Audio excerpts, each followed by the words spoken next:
Hello everyone, welcome back to my channel. So today we are going to solve a box called Expressway from HackThebox Season 9. This machine is relatively straightforward. However, a standard TCP scan was not revealing anything useful. As a result, we shifted our focus to a UDP scan, which led to the discovery of an open service. After enumerating that service, we were able to extract a user hash. Cracking that hash provided us the initial access into the machine. From there, we continued enumerating the machine and find our previous vector. This machine basically provides us two different privilege escalation paths. So in this video, I am only going to show you one method, whereas the second method will be left for you to try it on your own. They both methods are somehow interlinked, so it's not going to be too much difficult for you. I hope you are going to enjoy this video. So let us begin. Just to save our time, I have already ran both of the scans for you. So you can see here that in the TCP scan, it was only showing me that there is only one SSH service running here. Whereas if I can just show you the UDP scan output, you can see here there was one service called ISAKMP, which basically stands for, I think, Internet Service Association and Key Management Protocol. So this is a protocol that is used in IPSec VPN tunnels. So IPSec VPN tunnel or IPSec is basically a technology that is used to provide secure communication between different LANs. So for further enumeration, let's just go to Firefox. So 500 port pen testing. Sorry for the typo here. I'm interested in this website right now, IPSec. You can see here that we have provided with some basic information here that it is a technology that is used for secure communication. You can read about it on your own. So there is a command line utility IKEscan that is basically ran using two modes. One of them is a main mode that is going to reveal some basic stuff, whereas in aggressive mode it is going to try to leak some more interesting information for us. So let's see what we can find here. So it is going to be IKEscan -m for the main mode. Let me just copy the IP and let's see. You can see here that the encryption is 3-hash is going to be SHA-1 hash and mode P is going to be 1024. This is a very weak algo, or you can say encryption method, whereas in authentication that type is used is pre-shared key. So we can see further here that in aggressive mode, the VPN may leak the group name and may be vulnerable to credential brute force attack. So let's see what we are going to get if we are in aggressive mode. So yeah, so you can see here that aggressive mode basically returned a handshake, and there is one more thing here, that is ID and value.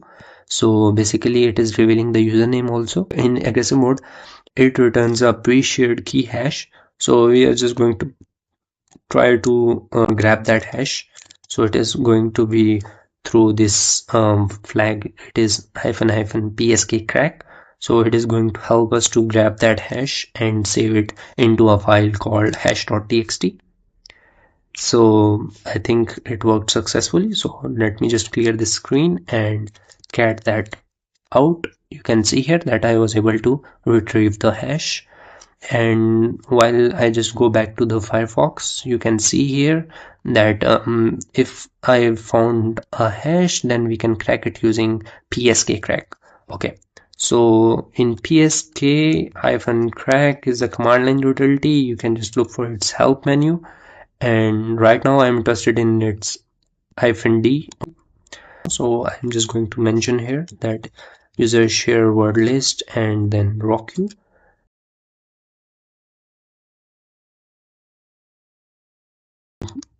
This utility or this tool was able to help to crack this hash, and let's just save it somewhere. So it is going to be ike_pass.txt, just to save it here. And then we have already know that there is IKE user, so I will try to run netexec against this SSH service. and the IP for the host is going to be this, and then I'm going to go for -IKE, and then the password is going to be freaking rockstar on the road. Nice. So let's see either these credentials are going to work or not. So nice. So we can see here that we have shell access.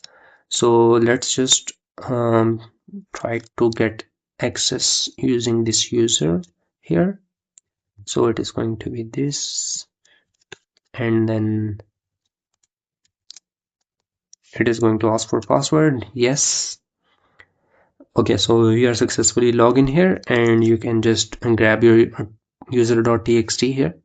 So one thing usually I do, and that is in my checklist, is I look for the groups in which I am added here. So you can see here there is one unique group which is called proxy.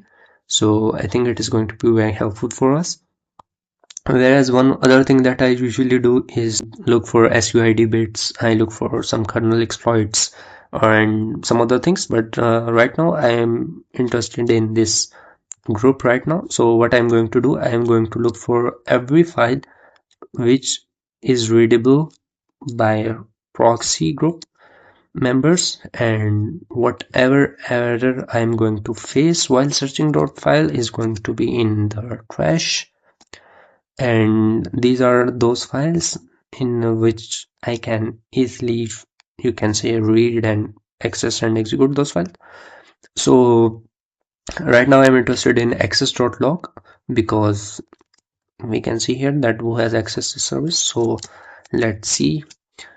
Okay, so it looked like it is saving some endpoint history for a web server.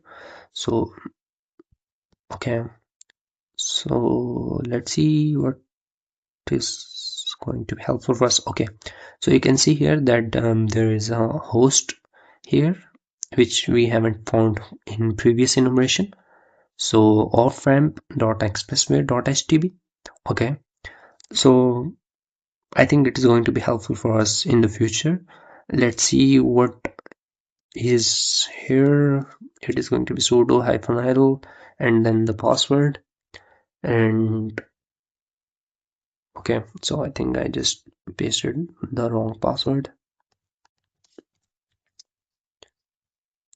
Okay, so let's try here.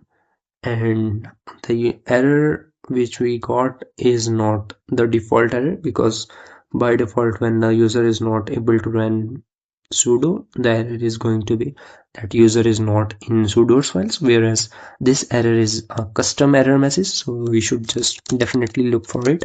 So I'm going to look for its version, and its version is 1.9.17.